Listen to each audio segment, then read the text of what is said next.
নেইমারকে ঘিরে বিশ্বকাপের আলোচনা যেন থামছেই না। ব্রাজিলের এই তারকাকে ঘিরে যখন সরগরম ফুটবল বিশ্ব, তখন সেই আলোচনার কেন্দ্রে এবার তরুণ স্প্যানিশ প্রতিভা লামিনে ইয়ামাল। কার্লো আনচেলত্তির চোখে যখন নেইমার আনফিট, তখন গোটা বিশ্বের কাছেই নেইমারই ঠিক। অবশ্য এমনটাই আভাস দিয়েছেন লামিনে ইয়ামাল। তার মুখে নেইমারের জয় জয়কার নতুন উচ্ছ্বাস তৈরি করেছে সেলেসাও ভক্তদের মাঝে। 2026 বিশ্বকাপে ব্রাজিলিয়ান সুপারস্টার নেইমারকে যে কোনো মূল্যে দেখতে চান ইয়ামাল।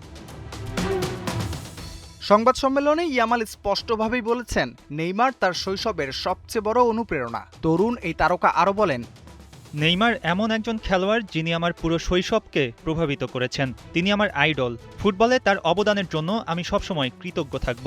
তিনি সবসময় আমাদের অনুপ্রাণিত করেন। নেইমার এমন একজন খেলোয়াড় যাকে শুধু দেখার জন্য হলেও আলাদা করে টিকিট কাটা যায়। বহুবার নেইমারের খেলা মাঠে বসেও দেখেছেন বার্সেলোনার এই তরুণ তারকা, যা এক ধরনের জাদুর মতো উপভোগ করেছেন তিনি। দুর্ভাগ্যজনক হলেও সত্য, 2026 বিশ্বকাপে নেইমারের খেলা এখনও অনিশ্চিত। ব্রাজিলের সর্বকালের সেরা এই গোলদাতাকে নিয়ে এই মুহূর্তে কোনো সুখবর দেয়া না গেলেও কোচ আনচেলত্তি ইঙ্গিত দিয়েছেন, পুরোপুরি ফিট থাকলে নেইমারের দরজা এখনও খোলা।